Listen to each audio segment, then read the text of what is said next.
Hello, good morning, everybody. Welcome back to the spooky first day edition of Reaper Pro Tips with me, your host, Anne, Disembodied Hands Quindy, Disembodied Beard John, and Absentee Kiki, who is currently just watching the squirrels and rats and wishing she could go out and chase them. She's just something today. She found a baseball at the park, and she carried it all the way home, and then she wanted to chew it up. Also, I totally forgot to do laundry last night, so it's casual Monday, folks, but I'm wearing orange. So it's all good, right? It's all good. And my flannel has an orange stripe in it, which you can probably see. So yeah, laundry malfunction. It happens. Hey, I take surprisingly few casual days, so, all things considered.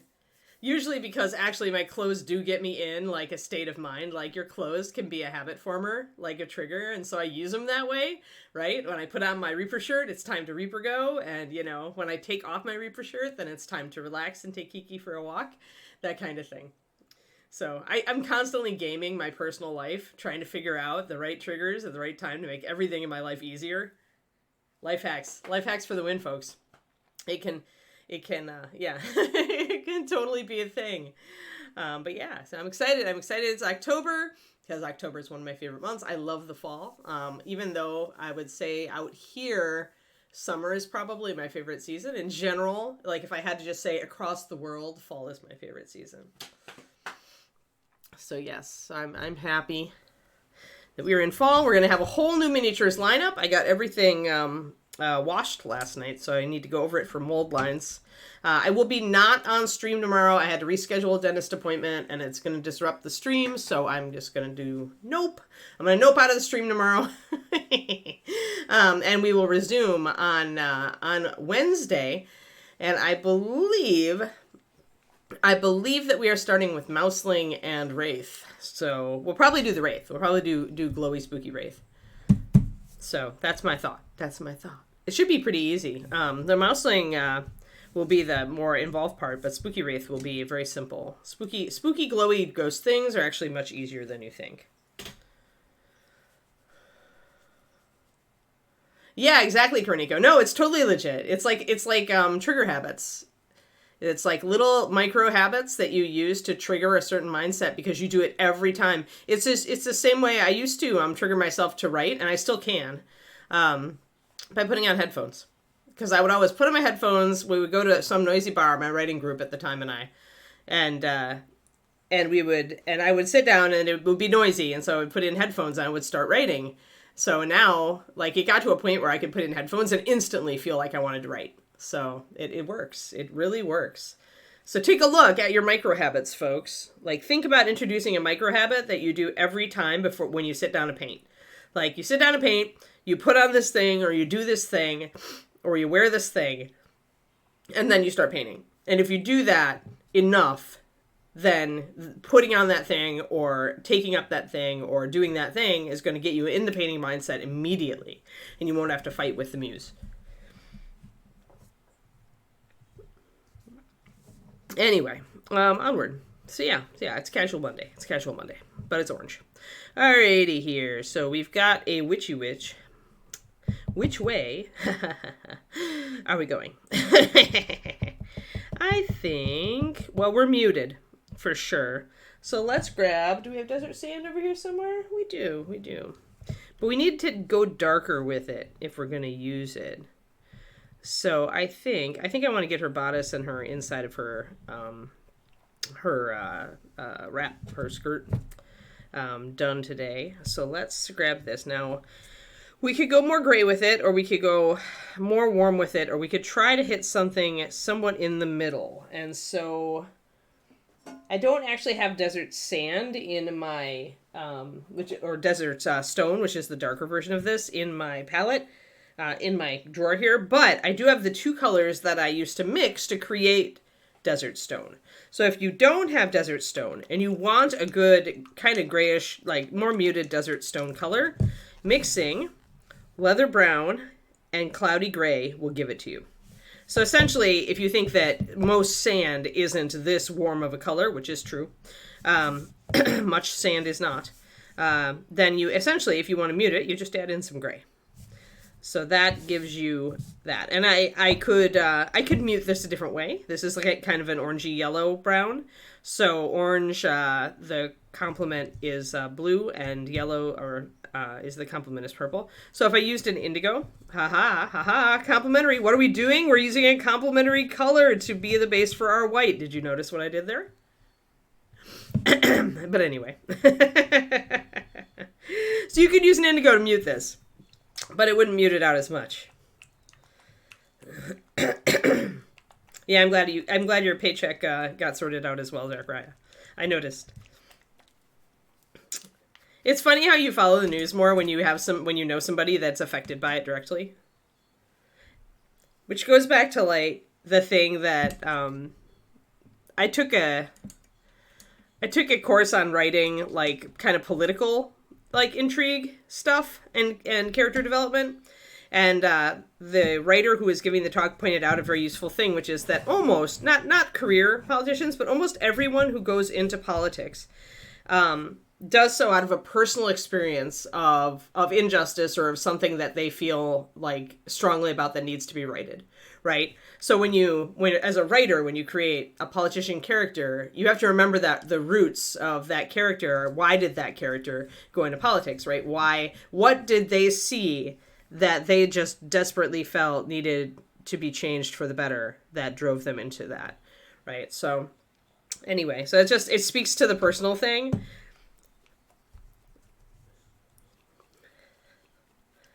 That I only follow politics when it personally like impacts me or a friend of mine. All right, so I'm gonna do 2 drops of the leather. I'm only gonna do 1 drop of cloudy to start with. Let's go back and look at some of this stuff here from above. We're gonna go. We're gonna go a little bit more into. We're gonna lean a little stronger into the leather brown and see what it gives us, because as I pointed out, leather brown is a complementary color to our icy violet there, and so, or it's a very close complement. So if I lean a little stronger into that, I'll get more of the benefit of that. Whereas if I gray it out a lot, I'll get a little less of the benefit. It should still function well, but I'm curious to see what I can make. So I'm going to do this. And because this is a little more toward purple than blue, I could slide this color a little more into the yellow spectrum. But first I want to mix it up and see what I've got.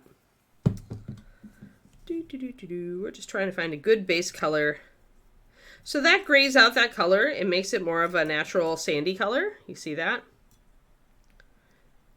However, there isn't enough black. The nice thing is there is not enough black in the cloudy gray to get a greenish cast, right? There isn't too much of it. And then I need to also look at desert sand next to it and see what do I need to do to maybe get it.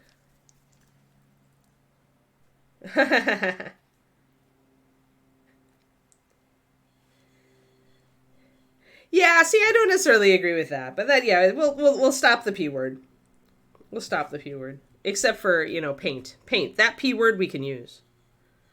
And I'm going to put this in here so that we can take a look at it. And I'm going to add a drop to our mix. So I'm going to kind of do a custom mix for our shadow here is what it's going to come down to. I'm kind of feeling my way. This feels a little bit, this is close. This could work, but if mixing a little bit of this color into it will pull it a little closer. Paint is the best P word. It's true. Purple's a pretty good P word too.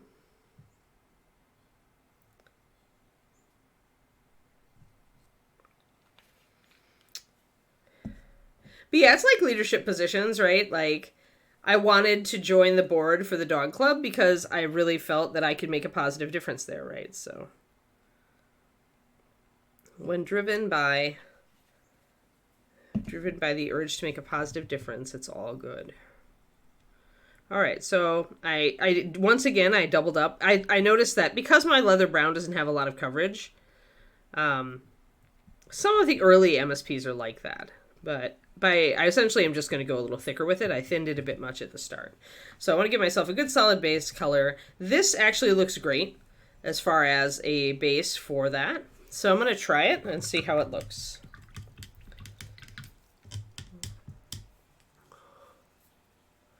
But yeah. But yeah, I'm excited for this month. I get to see... This is my month where I get to see how my books are doing, like, really. Because no promotions, no releases. I finally have a month with no other influences to figure it out, to get my stats, my numbers. I'm such a statistics geek. Oh my god, this is bringing out the inner statistics geek in Anne completely. I get to also see if my ad spend is really, if I'm really profitable. Actually, like this is the big month, guys. This tells me if my book is profitable or not. Because we don't know. I've always had, either I wasn't running ads before when I didn't have a release or a promo, or I had a promo or a release. So I don't actually know if my book is good enough to convert on its own. But now I'm about to find out. And I'm running my ads and I'm watching my numbers. So I'm actually going to ignore my numbers though for the first couple days, because it's always kind of like this until you get the first sale of the month, you're like, kind of like that. You hate to look at the dashboard and see zeros. So, yeah, BCA Pink is coming back. Oh no! Poor, that dog really, really wants to be on YouTube. He's like, I need this equipment more than you! I need to become a star. That's funny. Oh, BCA Pink. Yes. And BCA Pink's a useful color. If you don't have Runic Glow, or even if you do. Although, as was pointed out to me at ReaperCon, BCA Pink is always a little bit different these days. Like, there's a real shift in BCA Pink, apparently, from year to year. Which, the reason for that is that the formula for BCA Pink is extremely simple, which you would think would make it easier to match. But because it's a promo color, maybe you're just not matching it. Like, maybe you're just like, you know what, this is such a simple formulation, we're just going to, do it and done. But what you don't know is that the amount of white in the base is always going to vary.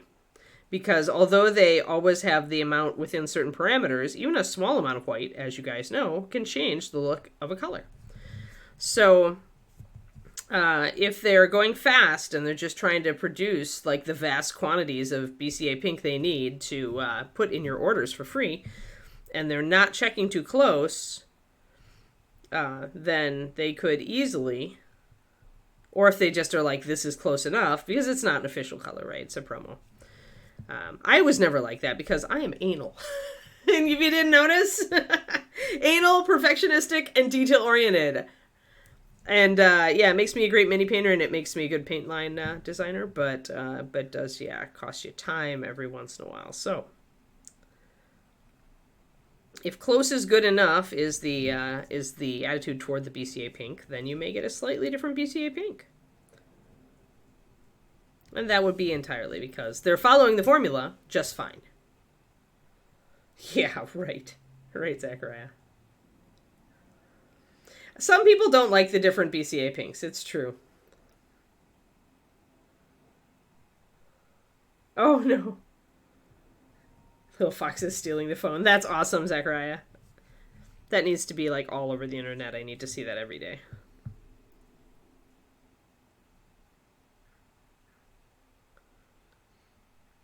But yeah, so it's because they're following the formula perfectly, but the base from the company does have slightly different amounts of white in it. However, guys, honestly, don't be too put out at the different BCA Pinks. Here, I will give you the secret. BCA Pink is pretty much straight up magenta and white. If your BCA Pink is too light, open the top and drop a couple drops of clear magenta in it and adjust until you like it. If your BCA Pink is too dark, open up the top and drop a couple of drops of pure white in it and adjust until you like it. There, I gave it away. Sorry, Ed. I said I'd never give away. Well, I didn't really give you the formula. I didn't give you the exact formula. But I just told you how to adjust your BCA Pink. Oh, wow. That's a big dog. So that dog, yeah. Those are the big Mastiffy type dogs, yep. Big wrinkly Mastiff. That's funny. That dog wanted to be in movies. That dog's like, I want to be on TV. I want to be on YouTube. It's very funny. Yeah, the owner's probably used to his dog, like, grabbing stuff. And his dog is big and scary looking, so a lot of people would probably faint. Oh, I'm too far away! Oh my god, I'm painting from outer space! Why didn't you tell me I was painting from outer space? That's okay. We got it. We got it.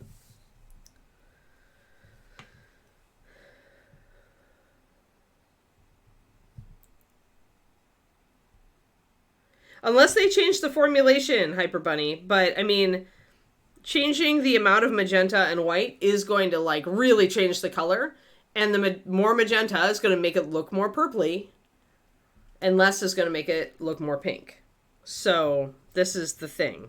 So, unless they actually change up... And I don't know why they would bother to change up the formula unless somebody really, really... breast cancer awareness, like, proper, got in there and went, you know what, this is not close enough to the actual breast cancer awareness pink. Because actually, if you go look online, there's lots of different swatches, and there probably is a Pantone color that's the official color.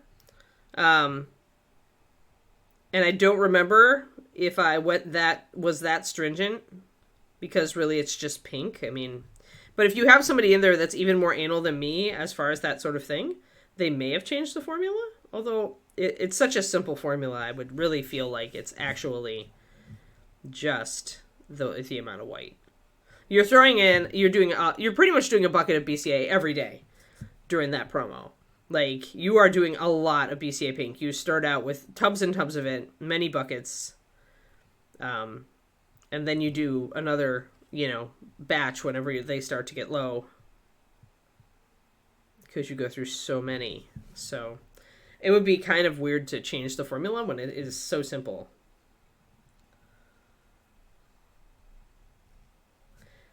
Coral orange, huh? Yeah, sounds like somebody did something weird.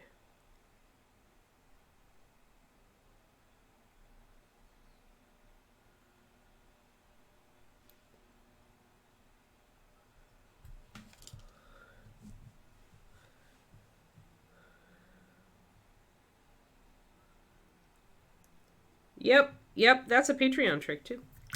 Twistedoma. Ah, I see. So they decided to actually switch it up because... But, oh, man. But then it's not BCA pink.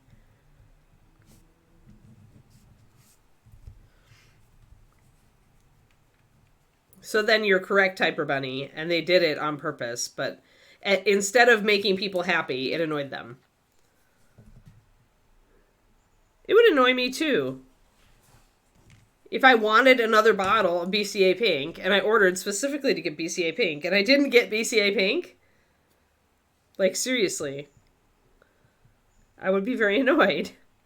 It's just, we're just following in, like, it follows the Ed, I think the Ed thing that's going to follow us forever is no good deed goes unpunished. Because Reaper thought they were being cool and that they were making people happy. And in reality, they made as many people extremely unhappy as they made people happy. Yeah, because otherwise, I don't know why you'd change it. It's the most simplest formula known to man.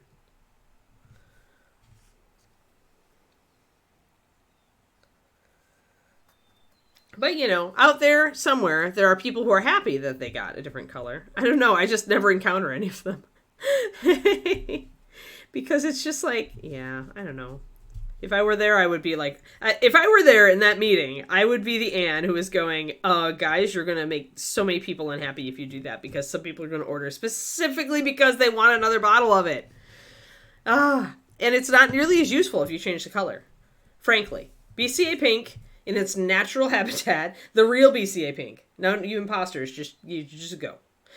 But the real BCA pink is an incredibly useful color because it's like lemon yellow. It's a single pigment with white, and so it's a great highlighter. If you take that away, because it's a great purple highlighter. Runic Glow, start with Runic Glow, then go up to BCA pink. Just mixing it into your purples. It's just great that way. But when you change that color, you remove that utility because you no longer have a single pigment plus white. Yeah. Well, you were happy then, Carrie Michael. That's good. Yeah, happy people keep it to themselves and upset people share. Yep. Because the planetary hobby of humans is complaining. It's our planetary hobby, like a national hobby, only planetary.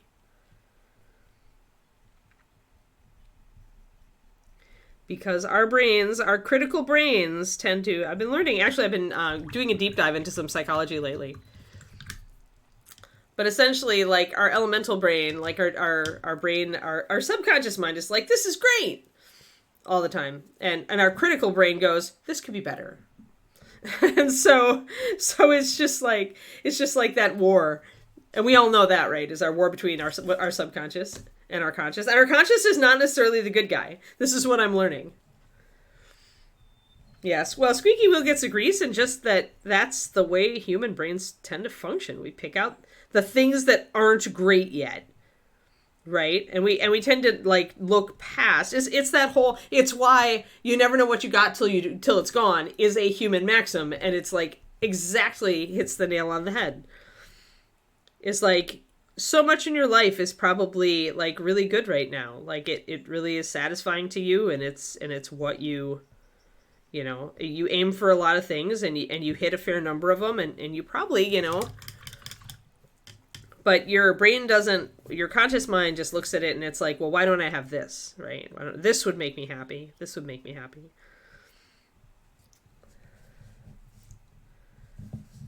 It's like celebrating. That's why we focus on celebrating the small wins.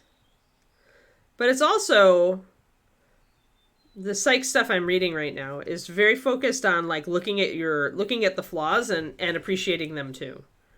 Which is always a psychology thing that I never quite believed in until this moment. Because the thing is that you're pretty much playing a psych trick on your brain when you do that. Like, you have to feel it. Like, you have to really, really sit there with it and go, no, part of me that wants to eat all the chocolate chip cookies, you're really awesome. Like, seriously, I love you so much. Like, hang around forever. Like, you have to sit there until you can make yourself believe that.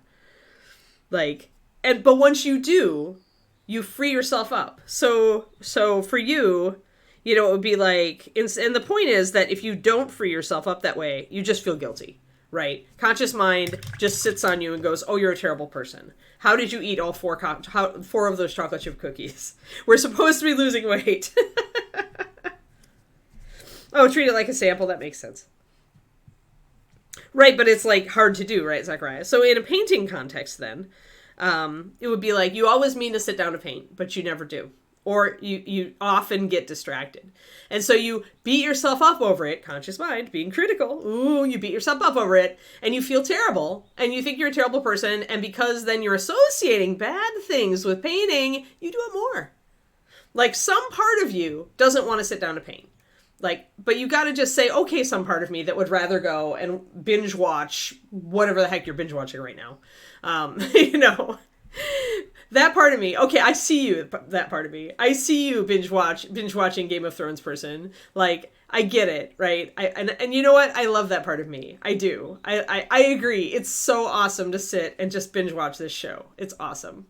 And you've got to accept it. And then once you do, you stop feeling guilty about it, and then you get more control over it. So, but it's hard. It's not easy. It's not easy. You have to be really, like, aware of yourself.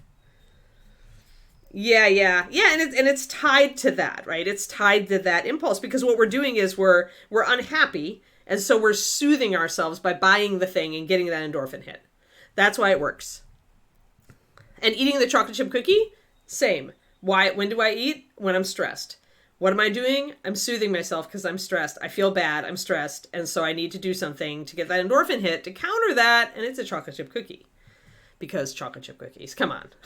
If there's a bag of them on my counter right now, I baked last night. I was like, you know what? Screw this. I'm gonna try to put my new psych tricks into effect. I am going to celebrate the part of myself that wants to eat the chocolate chip cookie, and see if it gives me more control over my my stress eating, guys. I will be your guinea pig here. to see if this is all bullhooey or if it works. But yeah, I mean, it's like, and you know, it's just accepting that, you know, there are parts of you that want bad things.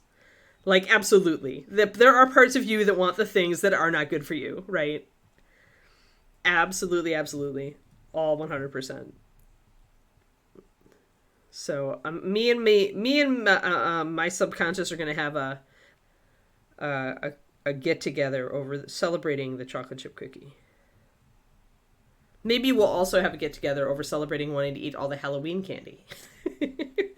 Anne ends up 10 pounds heavier in October. Oh, dear. It's so counterintuitive.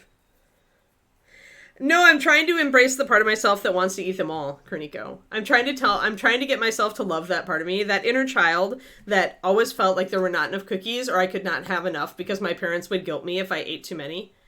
Like the part of me that used to sneak downstairs in the winter and take frozen Christmas cookies out of the freezer because I never felt like I was allowed to have them. Like, that's the part of me that gave me that hang up. Thanks, parents. That part of me, we're going to have a sit down. We're going to binge watch something. We're going to eat cookies and we're going to acknowledge that we really love eating cookies. But you know what? We can make cookies anytime.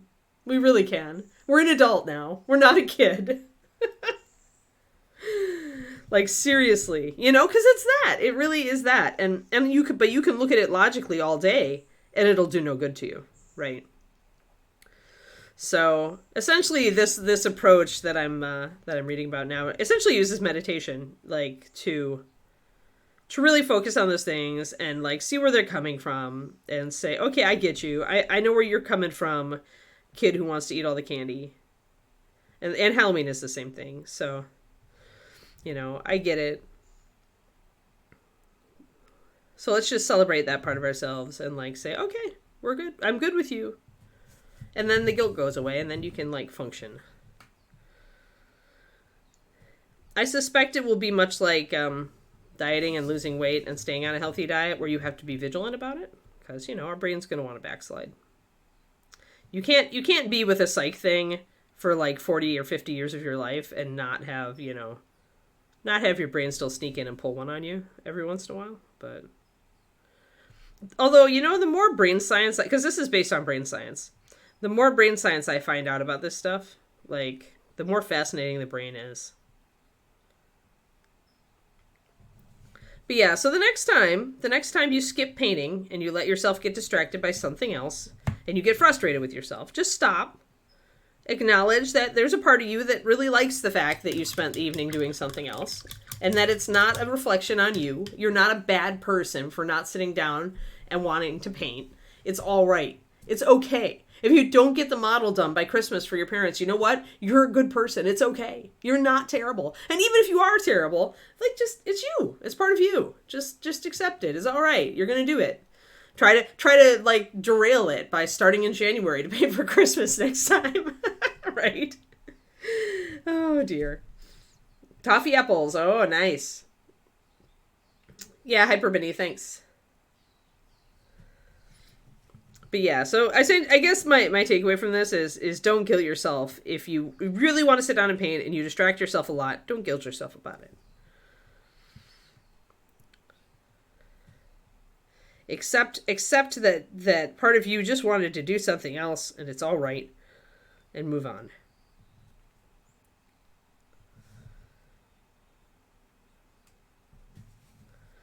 And if you do that enough, then you're going to find yourself willing and happy to sit down and paint more often with less distraction. There we go. So I'm just putting a little bit of lining here. I'm gonna block in these laces. I'm gonna block in down the front. I don't know if this is dark enough. We're gonna find out if it's dark enough in a moment. If I have to mix another shadow color to pop in here, I will. But you know, it works, Sakurai. And if you just like, and I think you had a good attitude at ReaperCon because you're just like, I'm not going to get it done. But you know what? Now you have a whole nother year to make it better. Like, that's the thing, right? Is if you try to rush something, if you're really trying to push, do you make yourself get a whole lot done at the end? Yeah, you do. But you stress a little bit about it. And you could do better with more time. So the big thing about competition entries, though, is keeping up your enthusiasm level, right? That's the trick. Getting re-enthused about the process in the project. It does work. I know, right? Yes, yes. The procrastination is real. See, because you're forcing yourself into it. Do you really need to finish Maldekar by the end of the year? Do you really?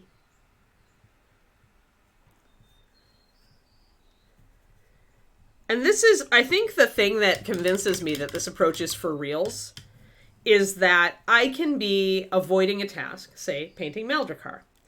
But if another task comes along that I really need to do, that I like even less, for example, oh my gosh, I have to get all this dog stuff done by the end of October, I will absolutely suddenly get really interested in painting Maldekar.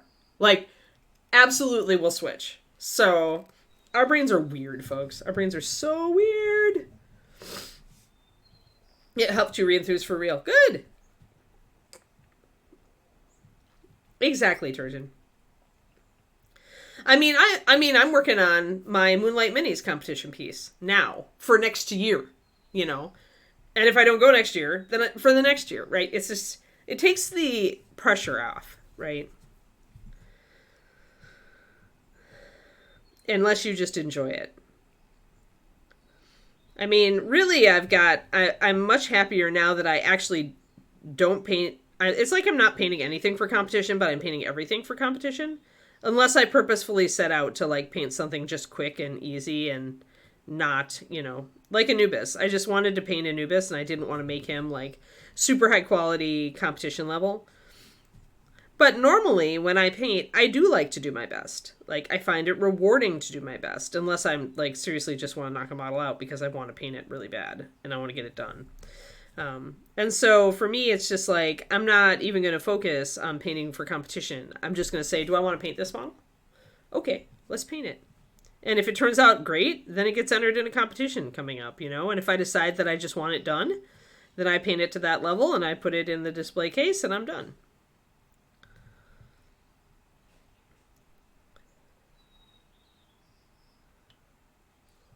There we go. So those laces are going to be really dark. We might make them purple or indigo, as the case may be. As time goes on, we'll find out. Yeah, it is a phenomenal mini. Kreniko, maybe, I don't know if I have you on, I think I have you on on Discord messages. I should send you, I'm not talking to anybody about this, but I have an STL that I downloaded that I haven't showed anybody, but I might show you. You would appreciate it. Maybe I'll show you in Quindy, because Quindy is like, you know, just my super goth girl stream rider person.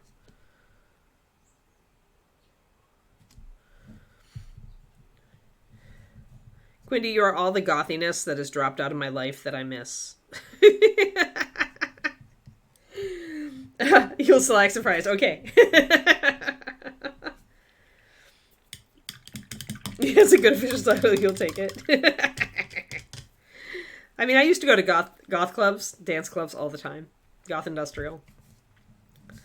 I made the funny thing is when I'm at CrossFit, because my trainers are really young, right? They're much younger than me. I think they're in their 20s. Maybe around 30, maybe upper 20s, but they're still pretty young. And so they just like, I just kill like Andrew because he doesn't expect me to like say, this song is great, more Crystal Method, and he just dies because I'm like 51. It's more house music. Let's get some ambient in here. It's just funny. He does not expect me because I do not look like a goth industrial, you know, ambient house music enthusiast, but I used to dance to that stuff all the time. So it's just hilarious. I like stymieing those young people. They have expectations about who I am, and I love to totally bust those.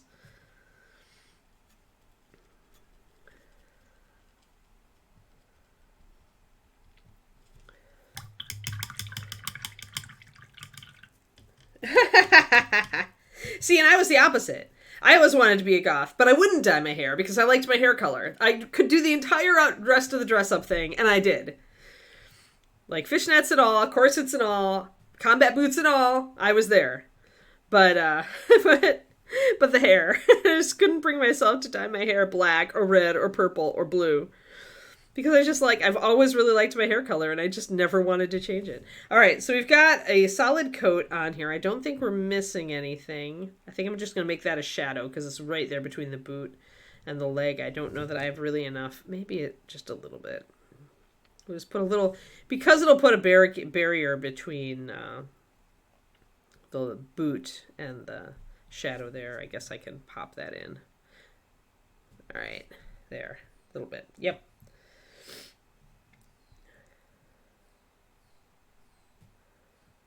Yeah. But with the internet now, that doesn't surprise me anymore because when I was in the paint department, I would regularly get these young people, into the department.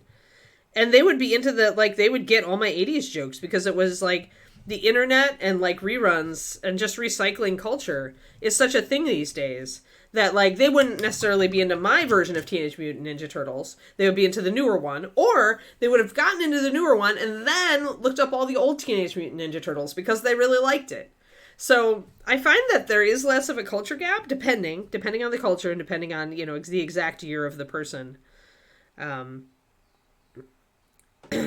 But a lot of that stuff, is very accessible now and kind of fashionable in a weird way sometimes. Depends on if they've revived the franchise, right?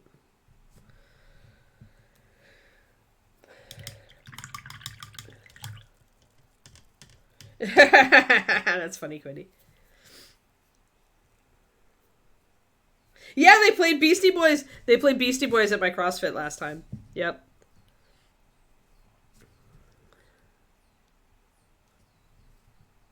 Yeah, and it's funny, right? The stuff that was alternative or not really mainstream gets put on the classic rock now.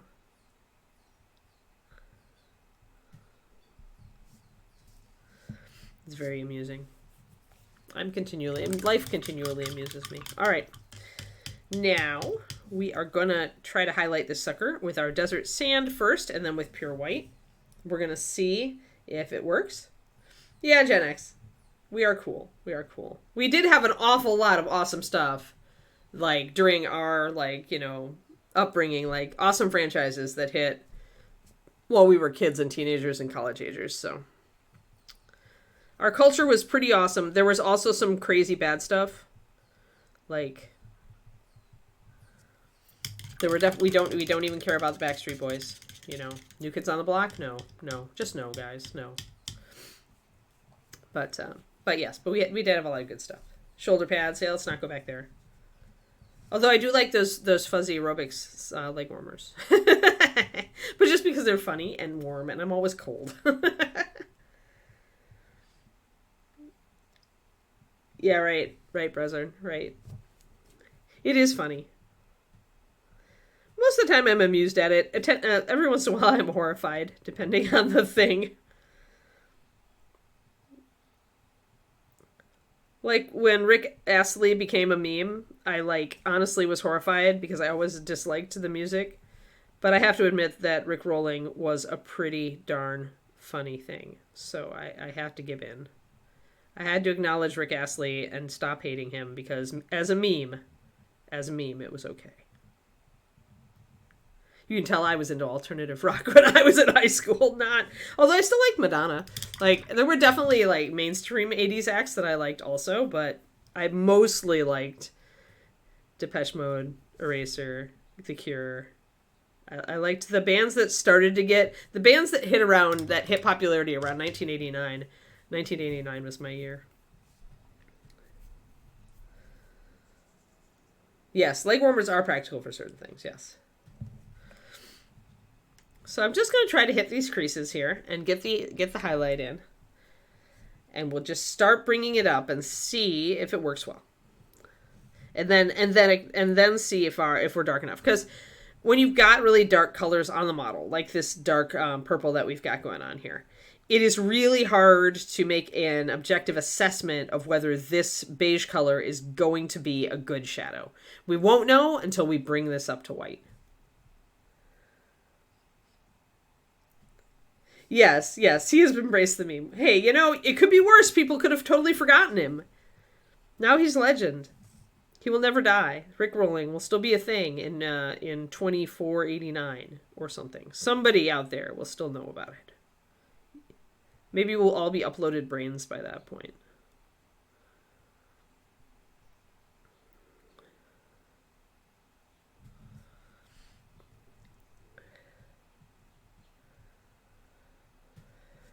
This conversation is making you feel old. It's all good, Thoramel. It's all good.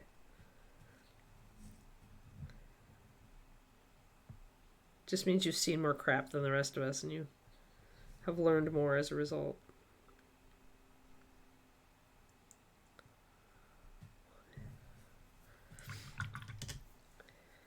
I kind of wonder if, just another weird brain thing. They say that your brain can change by, like something as simple as learning another language can change your brain. So I wonder if you compared the brains of like, all the different generations, if you would see like consistent ways that they are different, right? I don't know. Like you'd have to do a huge study because everybody is different on a fundamental level. You'd have to see those broad similarities, right? But part of me is fascinated by that idea. It wonders if it's a thing. It's like that whole New York taxi drivers having different brains, or no, London taxi drivers having different brains because their brains restructured themselves to have a bigger memory center. Mature, yeah, right. Why you will never get a jade, why you will never upload yourself, because you don't want to still be rickrolling people in 2489. Oh dear. Oh, lovely. I don't know. The human race as a whole has a pretty good sense of humor. At least I think so, but then I'm terminally silly, so...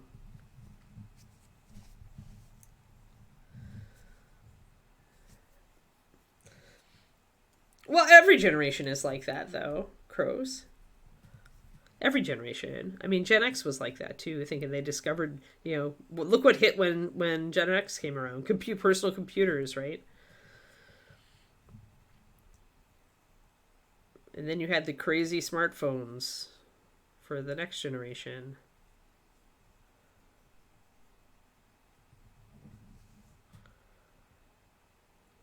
Every generation, I think, feels like it's discovering new stuff. And it is, to some point, as far as, like, stuff goes.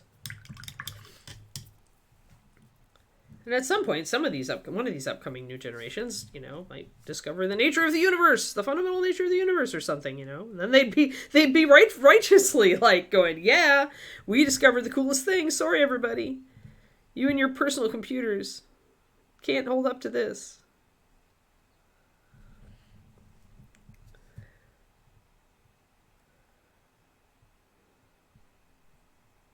Oh, yeah. Probable use of teleporters and replicators for practical jokes. Yep. Yes. Yeah, humans. They love to grief. Like, David was trolling yesterday.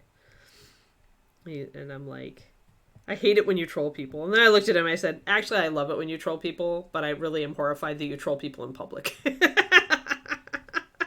If you kept your trolling private between us, that would be hilarious. That would be great. But no. I don't know how I married such a troll. He isn't publicly a troll, so, you look at David and you're like, oh, he's a nice guy. He's sweet and innocent. No. He's a terrible troll. I'm outing him on this stream.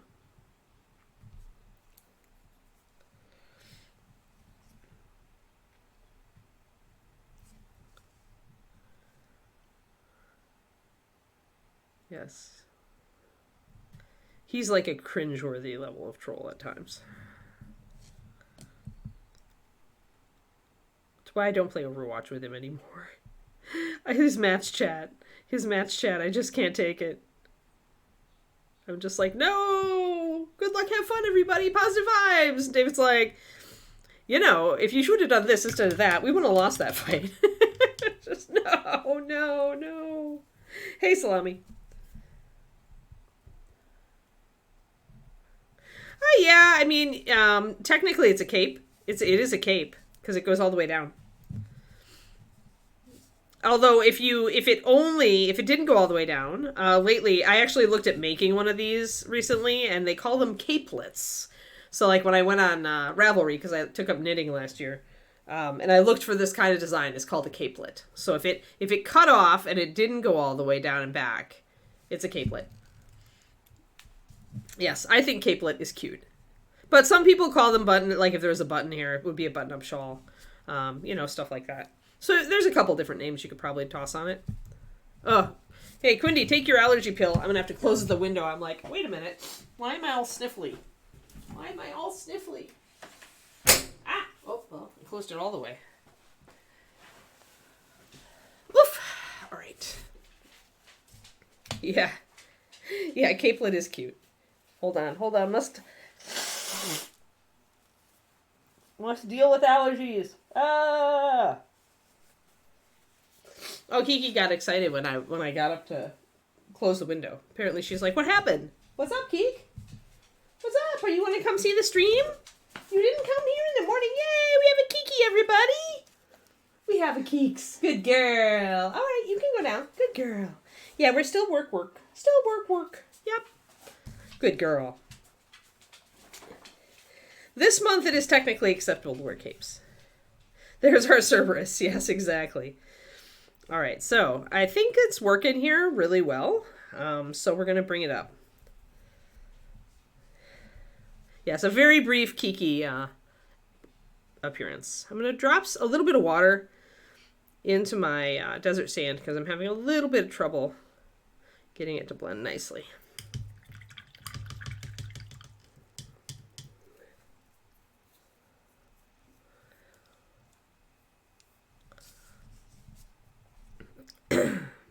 I think technically when it's over the top of a coat, it's a mantle rather than a capelet twistedoma.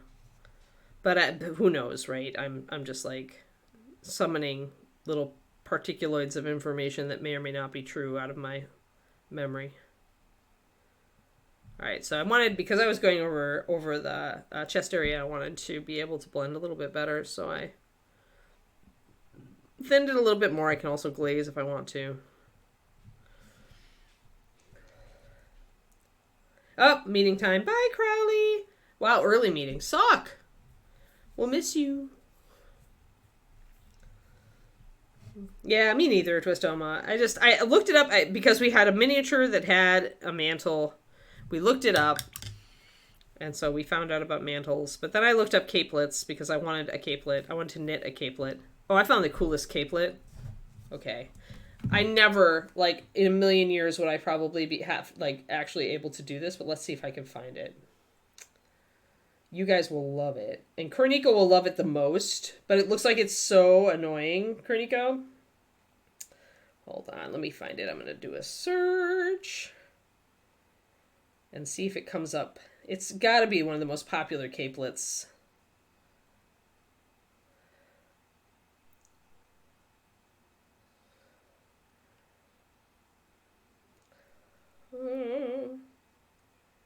No, I want a capelet.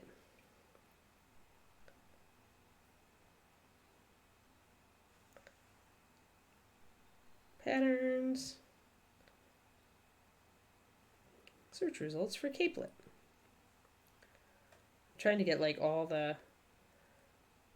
Trying to find it. There it is. There it is. Okay, this is the coolest thing and would be the hardest thing to knit ever. It's dragon. It's called a Moondragon capelet. Look at that thing, Korniko. Do you not want it instantly? I wanted it instantly. Yeah. Like, I want to, but it's like a lace. It's like a lace knit. Like, it's something I never, ever, ever would do. There's a purple one. Hold on, let me find the purple one. Because they give different, examples. I think. Let me see. Yeah. Isn't that pretty? It's so cool. Best capelet ever. So yeah, dragon ponchos and all that kind of thing. It's using those lace knitting techniques to do that kind of thing. I know, right? It's really cool. It's like, okay, whoever on this stream learns how to knit those suckers has to knit a bunch of them for the rest of us. It may actually make me learn to do more knit. I've stalled out of my knitting briefly because I've gotten so much else on my plate, but that and now Overwatch League is over, and I used to knit while I was doing Overwatch League. But that project, I would not be able to Overwatch League knit because I've got to pay attention. It is apparently you must pay attention while you are knitting this kind of thing. And I think you knit it inside out from the bottom up.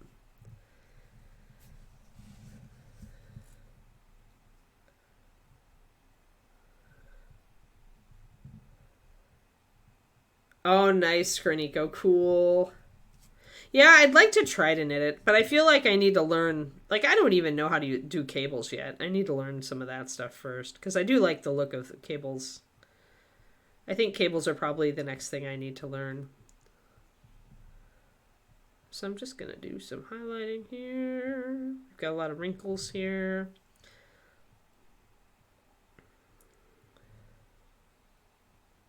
But yeah, so Moondragon Capelet, or you can look up Dragon.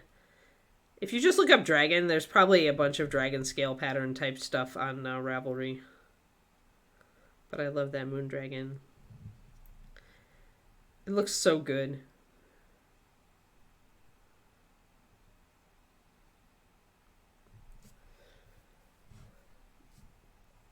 Yeah, exactly. Well, that's you. Actually, we were talking about that the other day, Hyper Bunny.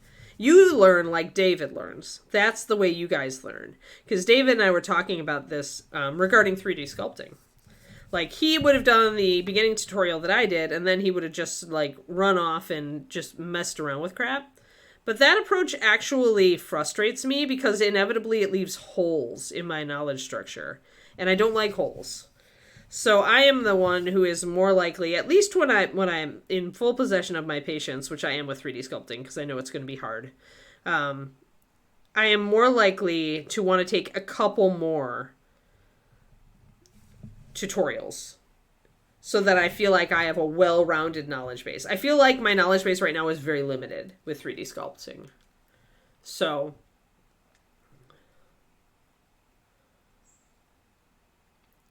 yeah, I'm sure cables are easy once you do them, right? Yeah, the scales look so cool. Yeah, see, I definitely hit a frustration point, Hyper, if I tried to learn like that. So everybody's learning pattern is different. And I'm definitely I like to read a lot about it. I like to try it on a limited scale, and then assess, right? And then I'm more likely to, like, go look for more a specific thing. Like, the one thing I think I can do right now that's more that style of learning that you've described is when I go to do my owlbear idols, which I might start on tonight if I have the oomph, for my owlbear. So I want tiny little... I sketched it out. Kreniko thinks it's cute, but my sketch is in the other room by my computer. But I need little idols, little owlbear idols to go on the base, to be glowy-eyed and be all cool. But they're so simple...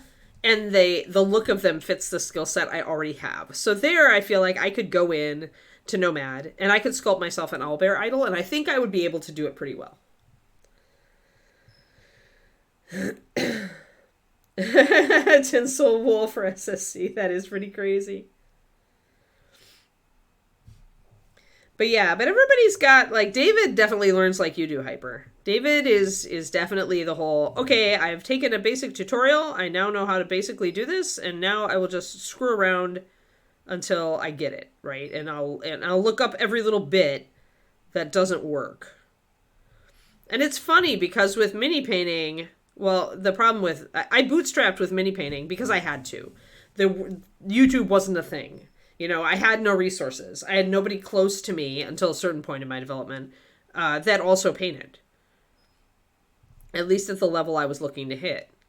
So I had to bootstrap my way into being a good mini painter. I had no choice. So I'm able to do it.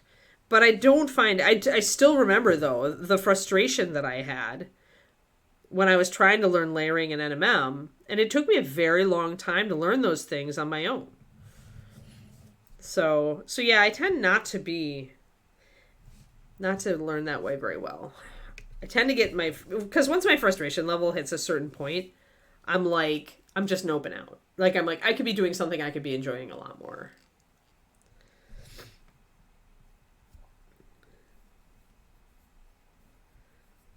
Yeah. Yeah, it's just a different mindset. It's totally valid.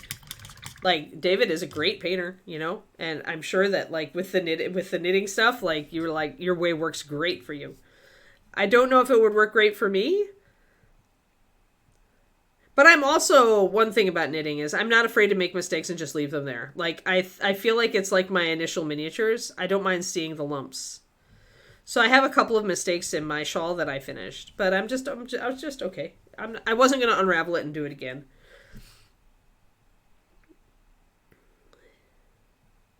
I guess there's a limit to my perfectionism. Oh, have to leave early. Bye, Turgeon. Oh yeah, dental excursion. Yeah, oh yeah, enjoy that. I will try to, as much as you enjoy anything dentist related. So here, I'm definitely not getting good layering, so what I need to do is wet blend. So grab and blend while it's still wet.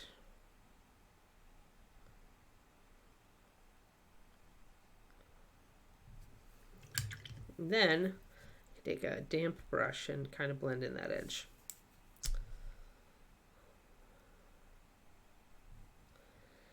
So that gives me a blend.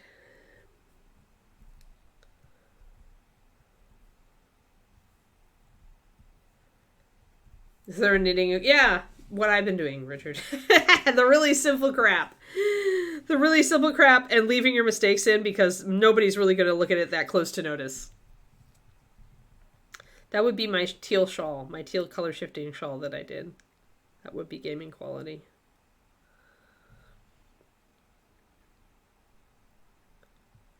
But honestly, it's because knitting is kind of a fun, relaxed thing for me that I'm never going to turn into a profession. Like, I'm never going to monetize that. And so I'm allowing myself to make mistakes and leave them in so that I can see progress. And the perfectionist side of me is like grumbly about that. But you know what? It can just sit down and shut up. I'm going to try to blend this again. There we go. Okay. The thing about wet blending, and actually I'm about to do a video on this for the Fundamentals series for my YouTube, which patrons get early access to. So, if you're not a patron, consider patroning me, even on the free level. Because you get early access to my fundamental video. But at any rate, oh, hold on. Somebody loves an off-white color. It was of course a custom mix.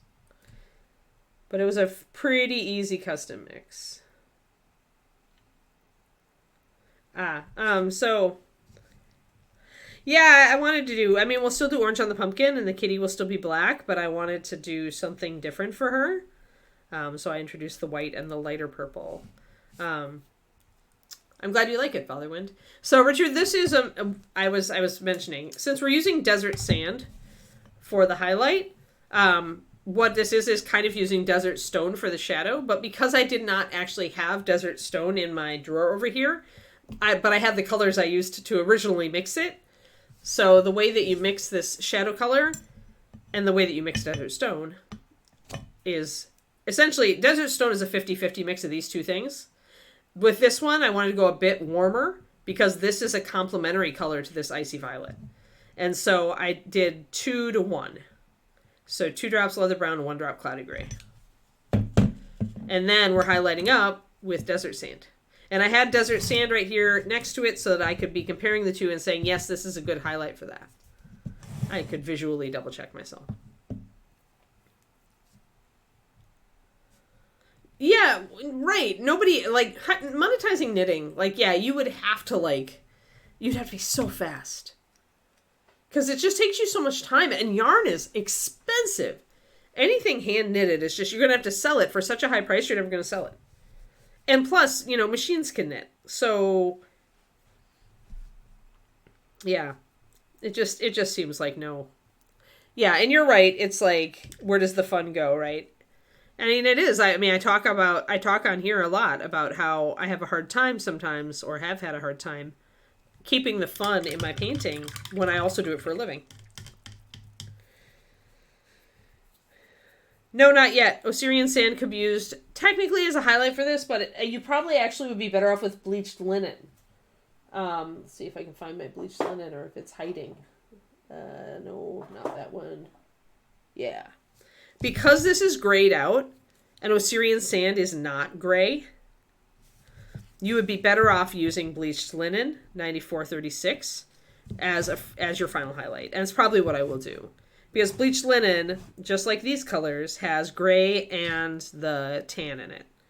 So bleached linen is your best highlight, I would say, for this. Or mix pure white into that. But Osirian sand is not the reach for in this case. Right, exactly. Like, I far would prefer to knit something for someone than to sell it, right?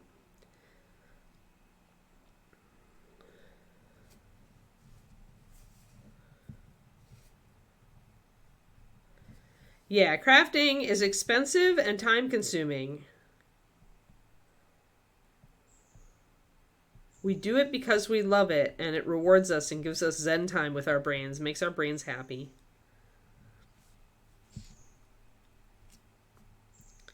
We do not do it because greedy people who don't want to do it themselves want us to do it for them for free. They need to do it themselves.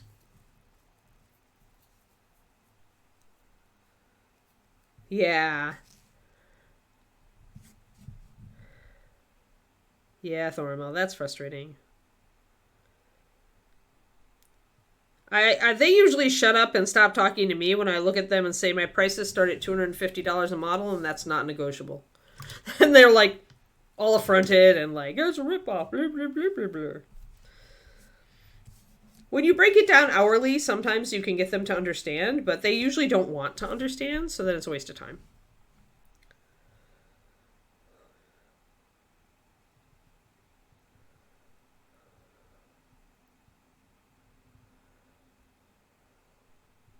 Right, exactly, Hyper. Oh yeah, I've met those people at Paint Club, Cornico.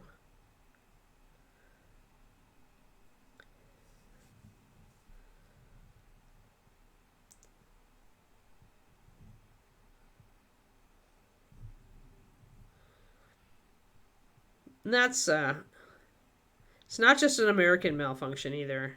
The whole, well, if you enjoy it, I don't have to pay you very much, right? That whole thing.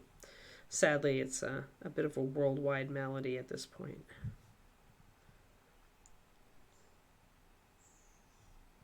It's like, hey, if somebody likes computer programming, do you not pay them as much? I don't think so.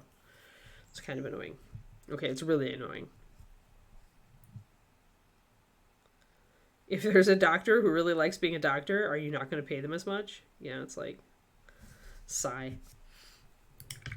All right, got our shadows and our highlights. We got that coming on. I think I'm going to do the hat band also. I was thinking about doing an icy violet, actually. Let me think. Let me stop and think. So the boots are going dark. The cat is going dark. These will be wood. Probably they'll be mid. Maybe I could do both. I don't know if both would work. I'm going to paint it the white. And then if we decide to change it in the future, then we will. Yeah, salami, exactly. Yeah. It's like, at that point, it's just look at them and say, it's like, I could be spending this weekend that you want me to spend taking your pictures for free, actually making thousands of dollars as wedding photographer. How about no? Yeah, it's fair. I mean, the best you can do though is to not be mean like me, to just try to educate them. on the, actually, I take this seriously as a business and I can't give away freebies, If you were doing this as a business, and you depended on it for your income, or even part of your income, how would you feel if somebody wanted stuff for free?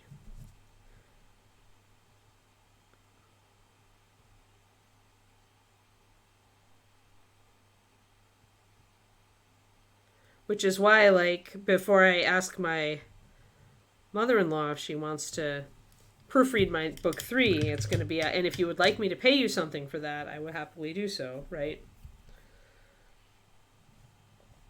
Yeah, I mean, tips are another thing, Richard.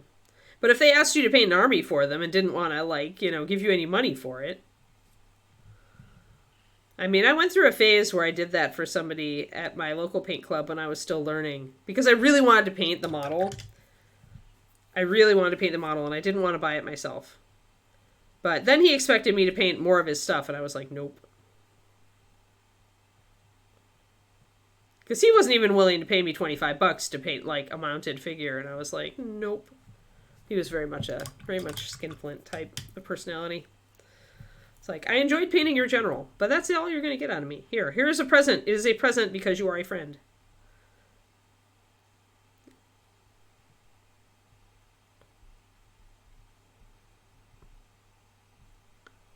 But yeah, that taught me about painting for free, so.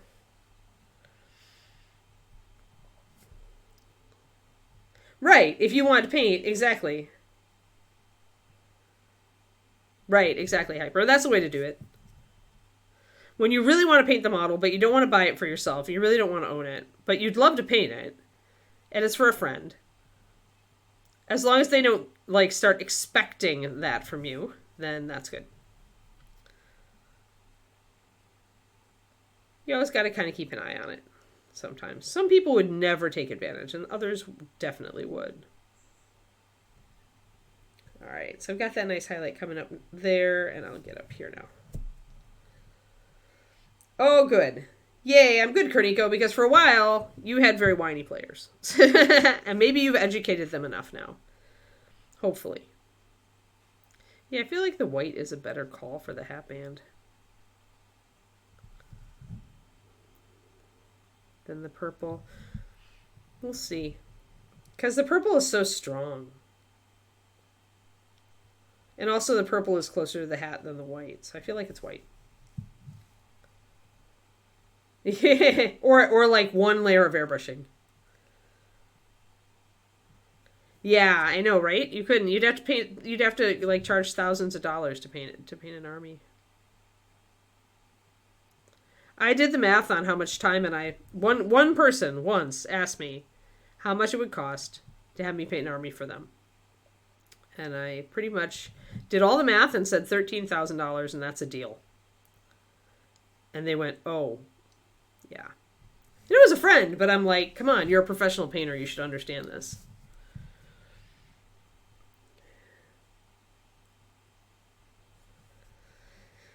Yeah, you seem to set good boundaries, Hyper. Good boundaries are good. It took me a long time to learn to set boundaries, so.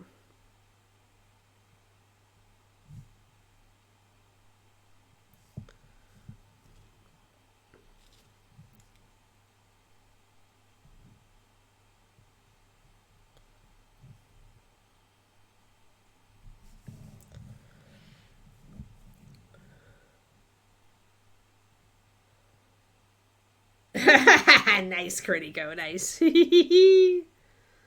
And then they're going to be like, no! That's awesome.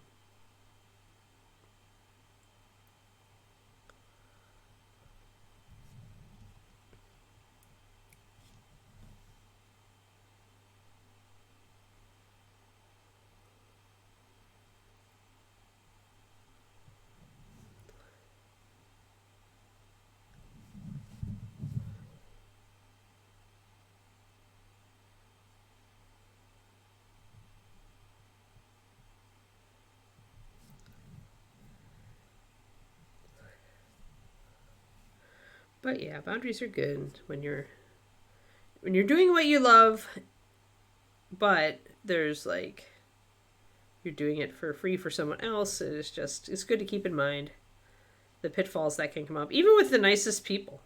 Sometimes they just don't understand the big investment that you make to do that. Plus, you're not working on your own stuff.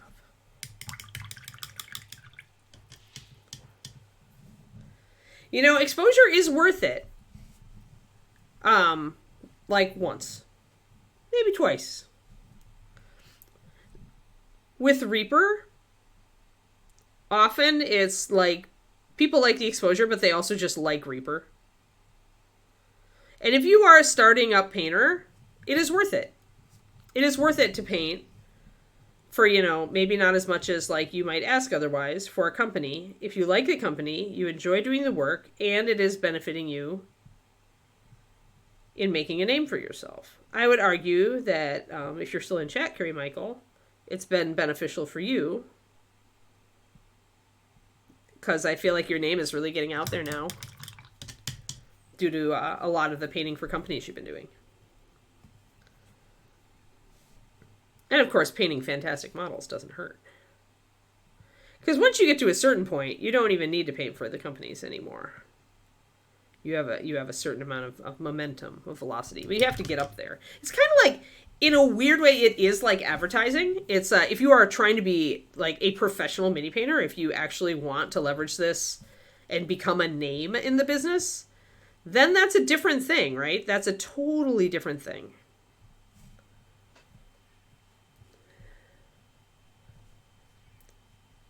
Exposure, yeah, you have to weigh it. Like, you have to weigh it. Yeah.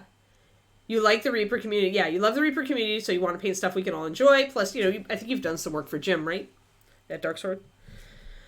But yeah, so for mini painting in specific, and with musicians, I will absolutely agree.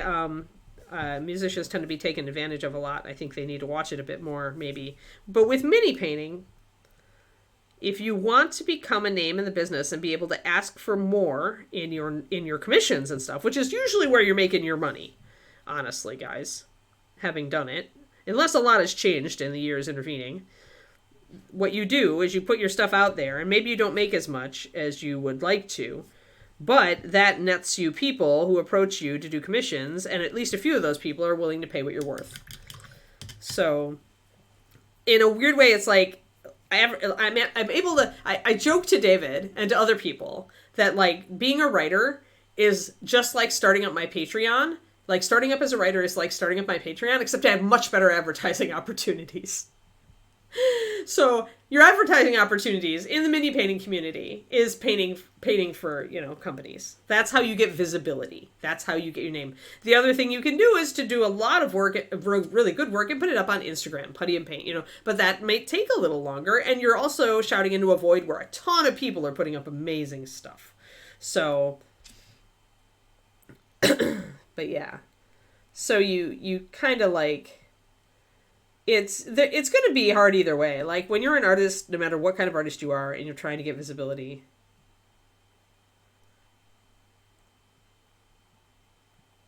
yeah, you wouldn't even know what to charge for a painted dragon, Cornico. Yeah, and when you really figured it out, you'd probably be horrified and never want to charge your friend that.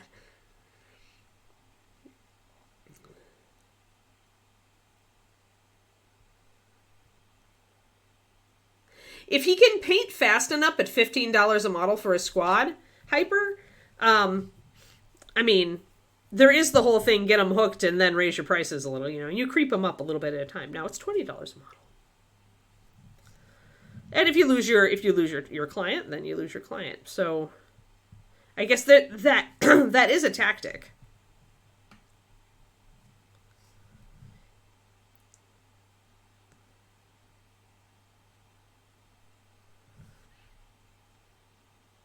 If they were smart, what they would do is essentially start at that cost. You get your first commission. If you sign up and do at least 2 units with me now, the first one is at a discounted rate, right?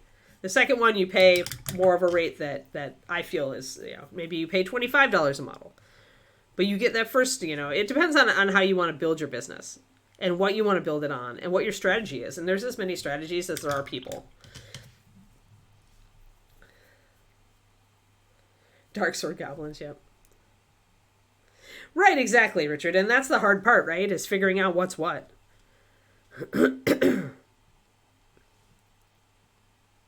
And sometimes you gamble and you try for the exposure and you think it's going to be good and it should be good, but it's not. Like, right, like some of the book promo things that I've experimented with. I went into those book promotion, those email sites, knowing that maybe I wouldn't make my money back. And I didn't on most of them. But it did teach me which one I would make my money back on, most likely.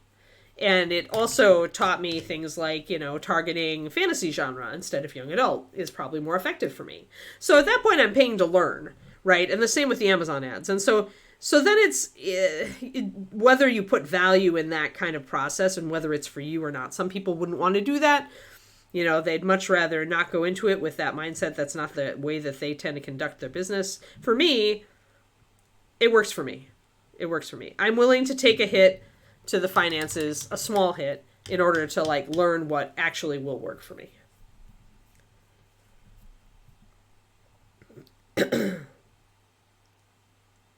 Oh, yeah. Yeah, Trash. Got to get your paint studio back up. Yeah. I've got so many beautiful miniatures to paint already. I keep telling myself that. I did manage, at least I just bought small stuff at ReaperCon, and I'm making good progress already on the Owlbear and on my Barbarian Girl. Oh, I worked on, do you guys want to see Crystal Dragon? I worked on it last night. Yeah, it's a cost versus benefit, right? And again, it's going to be different for everybody. And this is why I've kind of found it easy to stop reading my self-publishing Reddit, because those people don't realize that it's going to be different. It's going to be different. You have to find the thing that works for you. Let me get Crystal Dragon. Hold on.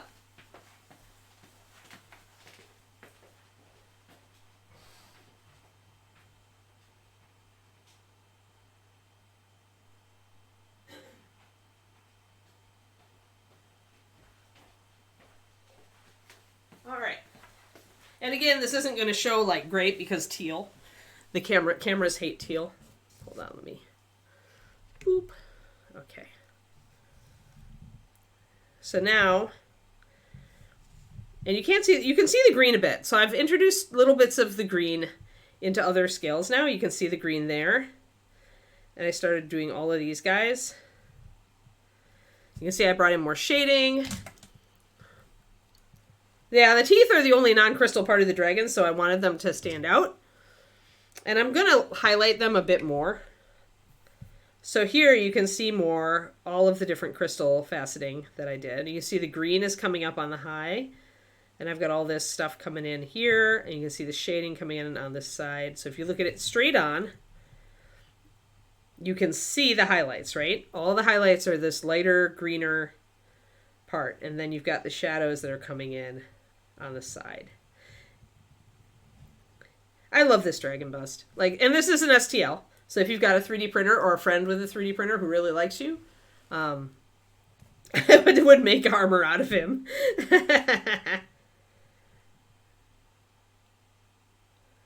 Oh, good. Good, Zechariah. Yeah. Yeah, I could go deeper with the green, but when I did, I didn't like it. So I backed out. I just want a little bit of warmer color on the top-facing crystals, I think. And then the indigo. And there's even some red on the undersides. But yeah, so it's coming. I need to get this cheek. And then I need to start highlighting here. And I need to finish. I've just started dealing with this. And this needs help. I need to deal with this. And I need to bring up that, I need to lighten this crack, and I need to bring in a little bit more to define these crystal cracks, so then I think I'll be okay. The indigo comes on pretty strong, but the glazing is able to make it back off pretty easily. So I love this crystal. I love how this crystal is coming along. I think it's just fantastic. So yeah, so that's dragon, and it's just basic. I base coated it. I threw a wash of the indigo onto the more scaly bits that aren't crystals. And now I'm just going through doing the dragon. A sentient glacier. Yeah, he's pretty cool, huh? I think I'm going to paint all of these. I really love this sculpt, so when I print out the next one, I'll see if I like it as much. They all have a lot of character. It's a set of 4, and then there was, I think, an extra undead dragon. Base coat color is Surf Aqua with a bit of white in it. I would say maybe a 4-to-1 or a 5-to-2 Surf Aqua to white. I wanted it to be a little lighter than the real Surf Aqua. The real Surf Aqua also goes more green hyper, but when you add white, that warmth drops out because you pastify it a little bit. So yeah, I lightened it up because I wanted to start lighter because I really wanted that airy feel. But yeah, it's coming along really well. I'm really happy with it. It definitely, I have to be in a mood though. I have to be in the mood to paint all those crystals. And it takes a while. It's definitely time consuming. But I mean, I'll definitely enter that guy in ReaperCon next time I go, right?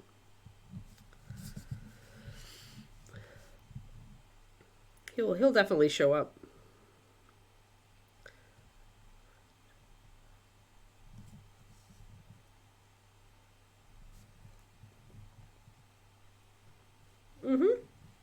Well, remember also on camera, it's kind of, oh, you can see it there. Actually, that's pretty true. It's maybe showing up a little warmer on camera right now.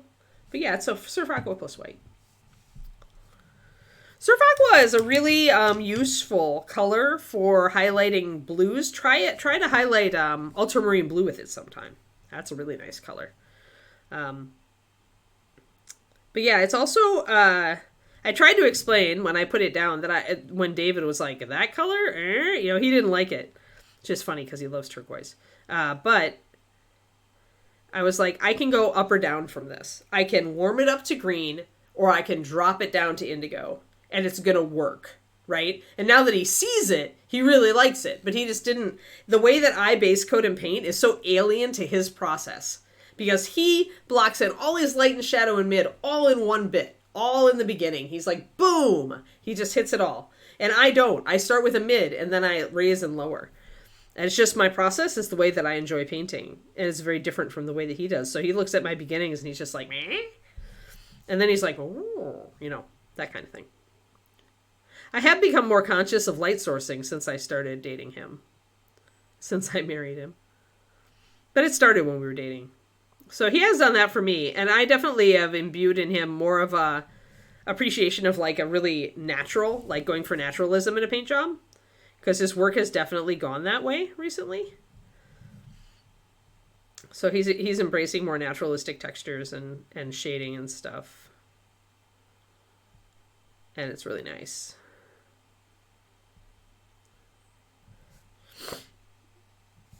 There we go. Bye, Zachariah. We're going to end up soon, so I'm going to finish highlighting this hat band. Hat ribbon.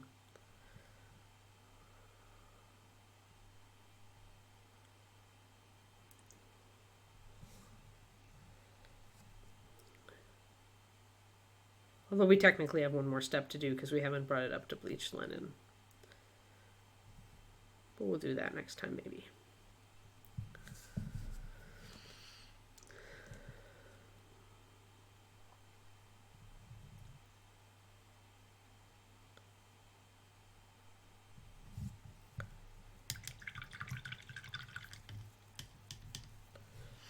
Yeah, Surf Aqua is nice because it is a little warmer.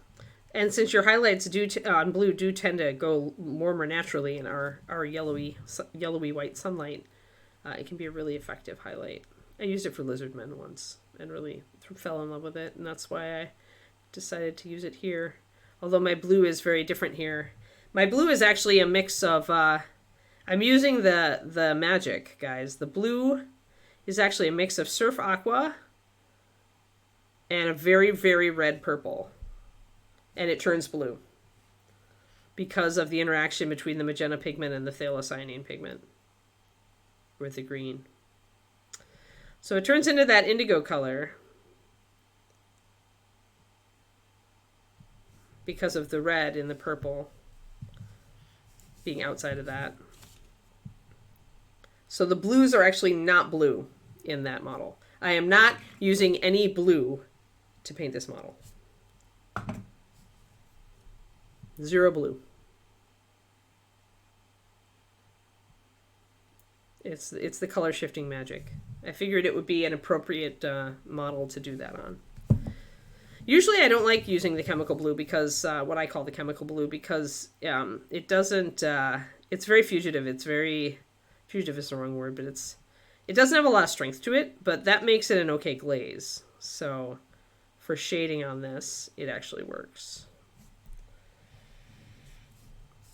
Oh, good. Good, Richard. Cool. Oh, okay, good. Good, Thoramel. Oh, yay. Sweet, Thoramel. Fingers crossed.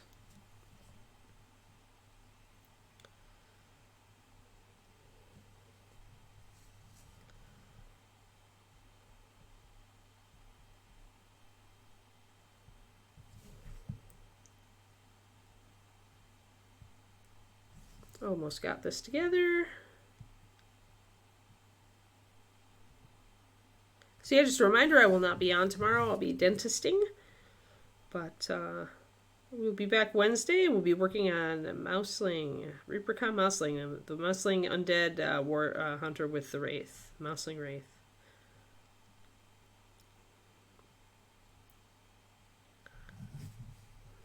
Maybe we'll do something different with the Wraith. I'll have to think about it.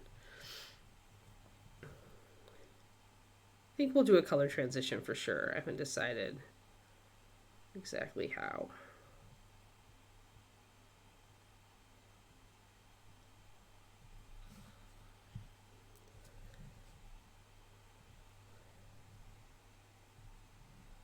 Right.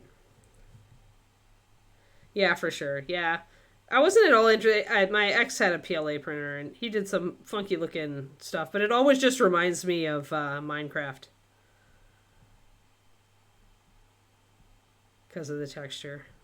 We wouldn't have, I don't think we would have bought a PLA printer. We would have totally just bought the resin. Love the resin printer.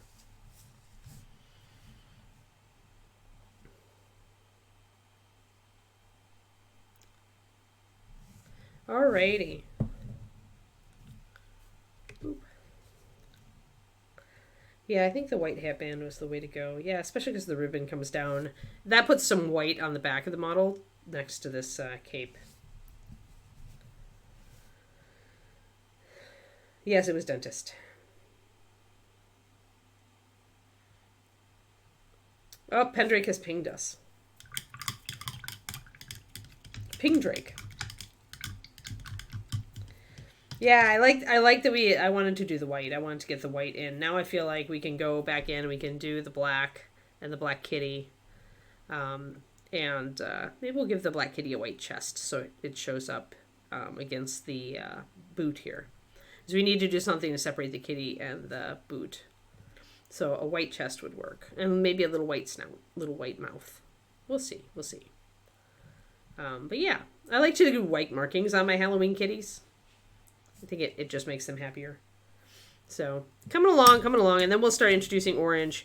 Once we introduce that orange, I may need to, what I probably will end up doing is I'll end up muting out the orange to make it not as punchy. I may use it to glaze some on the white just to pull the color up, and I probably will use a burnt orange or that orange as a glaze over the top of the wood and leather. So essentially I'll pull that orange in, and we'll use that orange probably to highlight her hair. So all those things to work to try to pull that orange around the model, because it can be very, very distracting. Pop dipping. That's pretty cool. Pop dipping. That is a great name. Oh, I forgot. I was going to make her sleeves white too. Crap. Okay, well, let's do a really quick base coat. Oh no, I'm almost late. That's fine. I'm missing tomorrow, so I can go a little long. But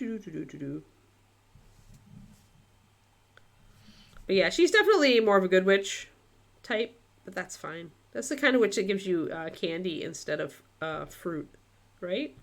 The good witch gives you candy instead of fruit. Pinging oven. That's really funny. That's pretty cool, Critiko. Now I know. If I ever go to Wales, I'll know how to say microwave.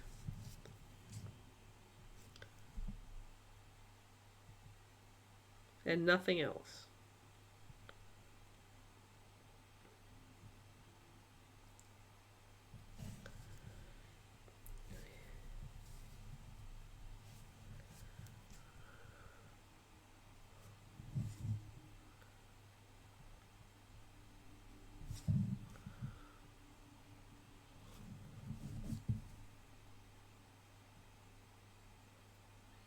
Do.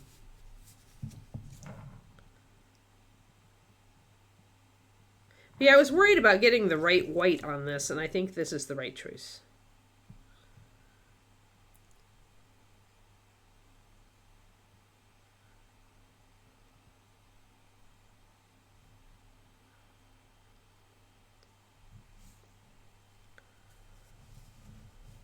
Yeah, I know it I've just never like gotten like when I've been in the UK, I've never gotten that far west in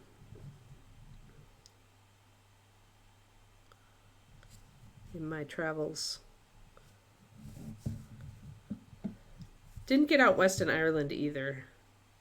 And there's some beautiful country that way. So, I don't know. Obviously, I need to get into the UK again.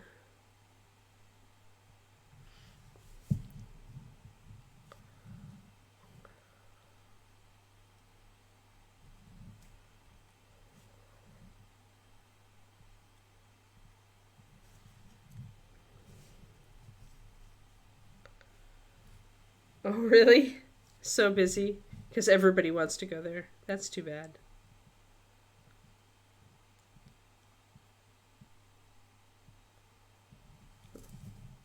Scottish mountains are less busy.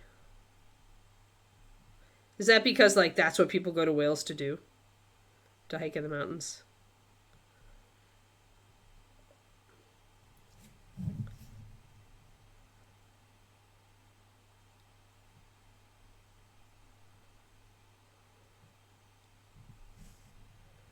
Ah, I see. Too close to the big populations of England. Yeah, okay.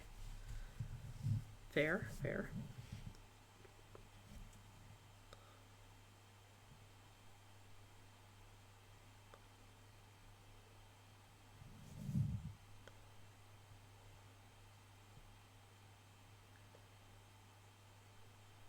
Alrighty. There we go. At least I've got the base down. This will let us... oh no, this will let us dwarf.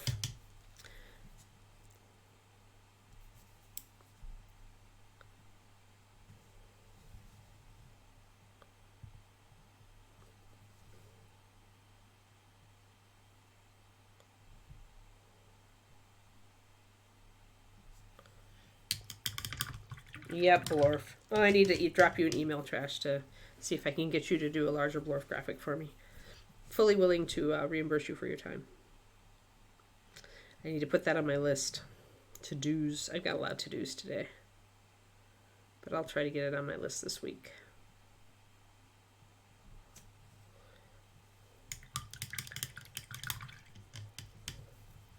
Some people are just clueless, Slayer.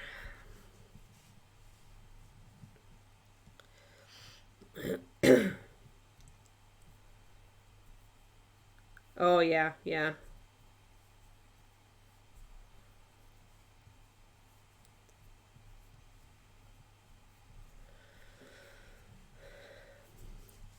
Castles in Scotland are pretty awesome too, Pendrake. I have been to castles in Scotland and England.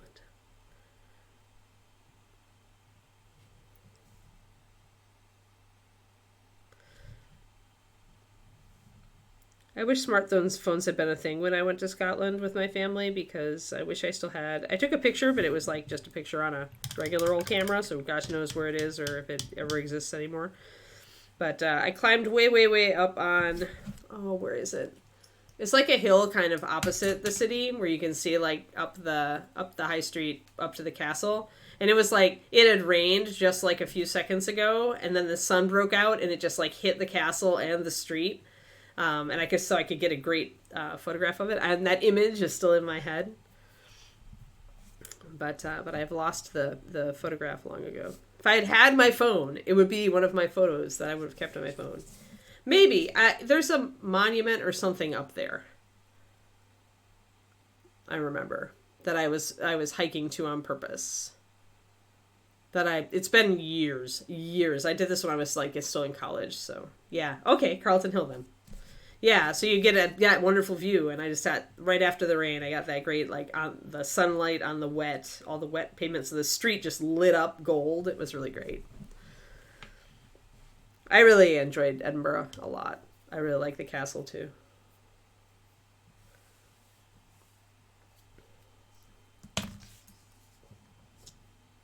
Would return.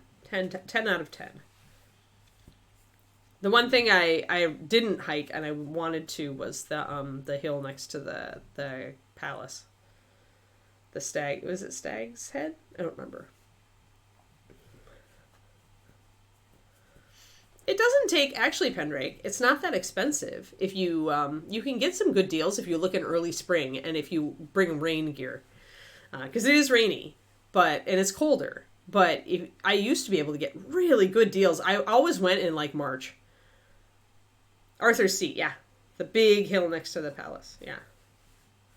Yeah, I really wanted to hike that one. But my parents were not into it at that point, so we didn't. And I wasn't nearly in as good shape as I am now. But yeah, honestly, Pendrake, it's not that expensive if you go off season.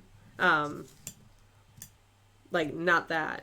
It's still pricey, but it's not like... It isn't like one of those unattainable dreams, is what I guess I was saying. You used to be able to run up that. You will again, Kerniko. You just need to paint enough dragons. Every time you paint a dragon, you get a little more oomph, you know... A little more oomph, and eventually you'll get enough oomph to draconic oomph up that hill. If I can pick 25 dragons, I can make it up this freaking hill. Yeah, the flight is probably the most expensive thing, because you can stay in bed and breakfast, and, oh yeah, I've got it. I guess I should stop talking, huh? But yeah, I went for very inexpensive last time I went to Ireland, and over to the UK, about-ish. We stayed in hostels and we stayed in bed and breakfasts, and we got a budget flight because we went on the off season. We watched for deals, so we went like right before St. Patrick's Day. Oh yeah, cool. Oh, really cool, Kerniko. Yeah, I'll have to climb that when I'm going to drag David back for sure. I don't know about camping in the UK. Kerniko is the one to ask there. Paint more dragons, yes. Yeah. So Rhonda will be on. That's cool. Yay, Rhonda. But yeah, so I think we're good. I've got my sleeves marked in, so I know exactly what I need to do. And we can put that white on. Yeah, this is going to be a very, it's still going to be a Halloweeny witch, right? But it's not going to be a very dark and evil witch. But yeah, so... It depends on how much you like mud. Right, exactly. Yeah. That's why I was just... And bed and breakfasts are cool because I like meeting the people. It's really cool to meet the people. Oh no, Quindy! Oh no! Quindy has starred out. You've starred out! Are you there? It's like she tried to post the biggest, baddest link in all of creation, and the Reaper bot just went wham! That's how many stars.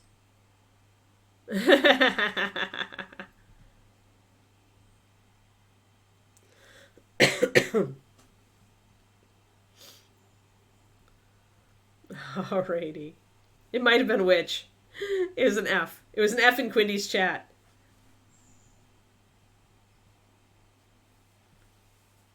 My chat settings? Like, I didn't think I could control. So we're in my chat, not your chat? No, it's Reaper Miniatures chat. I didn't know my chat settings would actually affect your chat settings. Oh no! Chat filters. Oh, it filtered it. I see. I didn't... Yeah, because I just reset this up, and so I didn't take filters off. I'm unfiltered. Oh dear. No stars here. I just got boom! Like this, all these stars. All the stars, people. All the stars. All right. So you can camp, but the weather is super unpredictable. Yeah. Alrighty. So, we are going to... Yeah, painting with the stars, exactly. Alright, cool. We're going to call it there. I might work on the brown or the orange or the black next time. We'll see. I'm to the point now where I really need to see my color balance, where I really need to assess how distracting this pumpkin is going to be. So we're going to probably mute the orange way down on the pumpkin. and go with a much more browny, burnt orange kind of pumpkin instead of the bright orange I usually would do. But it should work, so hypothetically. Yeah, so that is kind of the thing that we're going to do. But, yes, I'm out tomorrow because dentist. And then we're back with Mouseling and Mouseling Wraith. And we'll paint the Wraith. And I'll do at least one shift from one color to another on the Wraith. All right? Thank you all for showing up. And I'm going to... Kiki is just sitting there in the hall going, Mom. So it's time to go and take the doglet for a walk. And I will see you guys on Wednesday, all right? Have a great one. And Quindy, as usual, thank you for herding the cats, the digital cats. See you later, guys.